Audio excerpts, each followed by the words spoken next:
Oh, to be Theresa May. On Friday, the anniversary of her needlessly throwing away her parliamentary majority, she boarded a plane to Canada to watch the President of the United States be too busy dismantling the rules-based international order to have time to speak to her. Once upon a time, people imagined Tony Blair to have been unlucky in regard to the hand dealt him by the White House. Not anymore. That the G7 summit began with Trump petitioning for the return of Russia is fitting enough. And then, on Sunday, emails were leaked suggesting Russian involvement in Brexit to have been even more significant than previously imagined. Most Leave-voting Labour supporters don't actually want a hard Brexit now. Theresa May stands on the brink of 2 days of the most crucial House of Commons votes on Brexit thus far, ones that have the capacity to pull apart what is an already threadbare negotiating strategy with the European Union. On Monday night, she had to make a rare visit to a weekly meeting of her own backbench MPs, to persuade them to back her or else potentially end her premiership. It may just be that these coming votes mark the starting point of the end of what Boris Johnson has called Brexit's meltdown phase. Whether the Conservatives are in meltdown already is not clear, but many of them will have had to hold themselves against direct heat for some time, so as to be malleable enough to pull off the kind of political contortions that the next 2 days will require of them. The most important arguments in favour of Brexit, notably the risk of Turkey joining the European Union, were deliberate and straightforward lies. Among the lesser ones was the restoration of parliamentary sovereignty. If you imagine the pro-Brexit case as the intellectual equivalent of a toddler let loose on a drum kit, over the past 2 years parliamentary sovereignty has been the symbol, clattered over and over again with wild excitement. Boris Johnson MP, Labour MP Gisela Stewart and UKIP MP Douglas Carswell addressed the people of Stafford in Market Square during the Vote Leave Brexit Battle Bus Tour on the 17th of May 2016. Their lead line on the tour was, "We send the EU £350 million a week. Let's fund our NHS instead." A man shelters from the rain as he arrives at a polling station in London on the 23rd of June 2016. Millions of Britons voted in the referendum on whether to stay in or leave the European Union. Leader of UKIP, Nigel Farage, reacts at the Leave EU referendum party at Millbank Tower in central London as results indicated that it looked likely the UK would leave the European Union. A young couple painted as EU flags and a man with a sign reading "I'm not leaving" protest outside Downing Street against the voters' decision to leave the EU on the 24th of June 2016. British Prime Minister David Cameron resigns on the steps of 10 Downing Street on the 24th of June 2016 after the results of the EU referendum were declared and the United Kingdom voted to leave the European Union. Theresa May receives a kiss from her husband Philip, after becoming the new Conservative Party leader on the 11th of July 2016. May became Prime Minister 2 days later, and although she voted to remain in the referendum, was keen to lead Britain's Brexit talks after her only rival in the race to succeed David Cameron pulled out unexpectedly. May was left as the only contender standing after the withdrawal from the leadership race of Andrea Leadsom, who faced criticism for suggesting she was more qualified to be Prime Minister because she had children. British Prime Minister Theresa May delivers her keynote speech on Brexit at Lancaster House in London on the 17th of January 2017, where she spoke about her offer to introduce a transition period after the UK formally leaves the European Union in March 2019.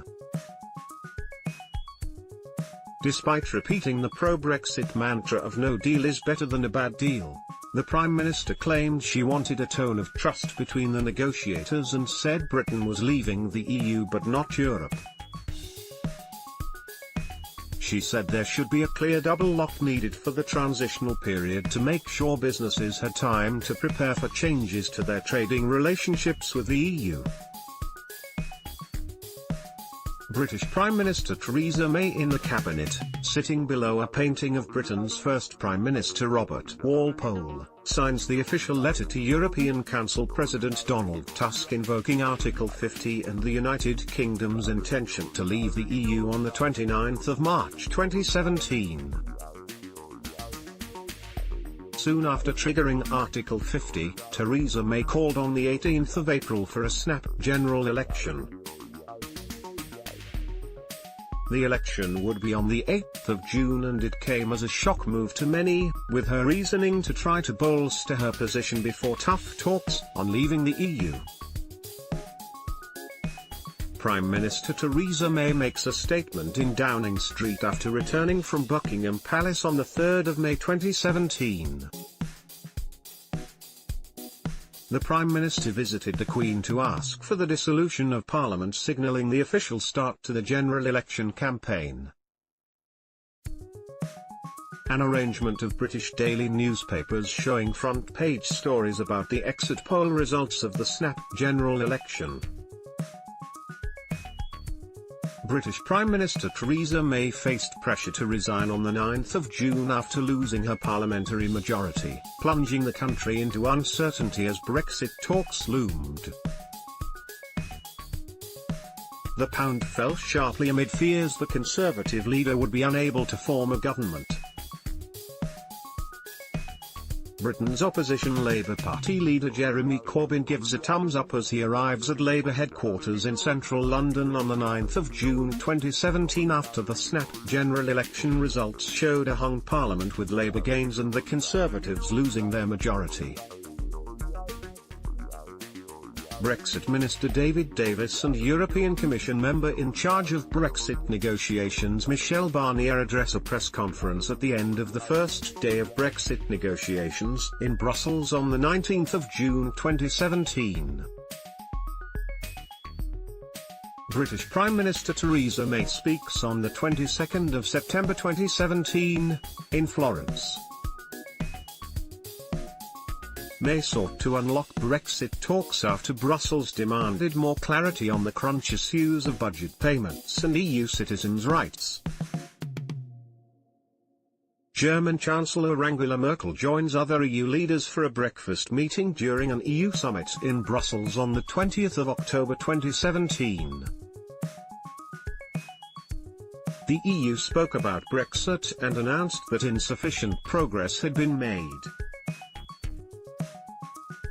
Deputy Leader Nigel Dodds walks off after speaking to members of the media as a protester holding flags shouts after him outside the Houses of Parliament on the 5th of December 2017. British Prime Minister Theresa May was forced to pull out of a deal with Brussels after the DUP said it would not accept terms which see Northern Ireland treated differently from the rest of the UK. Theresa May suffers defeat in Parliament over EU withdrawal bill on the 13th of December 2017. The government was defeated by Conservative rebels and Labour MPs in a vote on its key piece of Brexit legislation. MPs amended the EU withdrawal bill against Theresa May's will, guaranteeing Parliament a meaningful vote on any Brexit deal she agrees with Brussels. Ms May's whip supplied pressure on Conservative rebels who remained defiant in the Commons throughout the day, and in the end the government was defeated by 309 votes to 305. Britain's Prime Minister Theresa May arrives to attend the first day of a European Union summit in Brussels on the 14th of December 2017. European leaders discussed Brexit and announced there was finally sufficient progress at the end of the 2 days. Brexit Secretary David Davis gives evidence on developments in European Union divorce talks to the Commons exiting the EU committee in Portcullis House, London, on the 24th of January 2018. French President Emmanuel Macron gestures to Britain's Prime Minister Theresa May after they hold a press conference at the Royal Military Academy, Sandhurst, on the 18th of January 2018. May and Macron agreed a new border security deal, through which the UK will pay more to France to stop migrants trying to reach British shores. The UK and EU agree terms for Brexit transition period on March 19, 2018. The EU and UK however failed to reach an agreement on the Irish border during the successful talks on other Brexit issues. The most meaningful vote among Tuesday and Wednesday's 15 votes will concern the meaningful vote, that MPs should be given the power to say yes or no to the eventual deal that returns from Brussels and, should they say no, the UK's negotiators should be sent back to Brussels to carry on negotiating. Unsurprisingly, it is not Bernard Jenkin, John Redwood, Bill Cash, Jacob Rees-Mogg or indeed anyone else who have spent years, if not decades, talking about restoring parliamentary sovereignty, who need to be convinced to vote against parliamentary sovereignty in this case. Rather it is the likes of Nicky Morgan, Anna Soubry, Dominic Grieve and the rest. Theresa May faces a difficult challenge. She must convince her party to give her the backing to get on with negotiating the Brexit she wants. To strengthen her hand, if you like, in her negotiations with Brussels. The very thing that the public so emphatically declined to do almost a year ago today. Still, her hand has been redealt since then.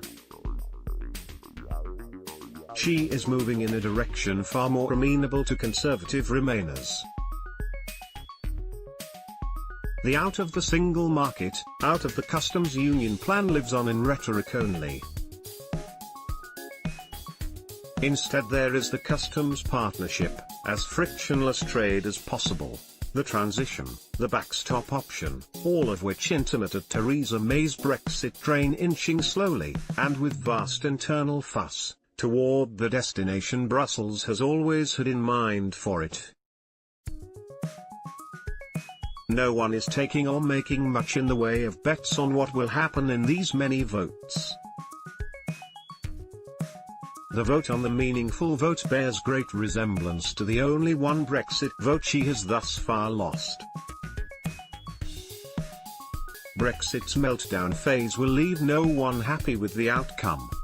But in a nation that has been utterly divided by the most divisive issue it has faced in generations, that no one will end up happy is both appropriate, and, arguably, comforting.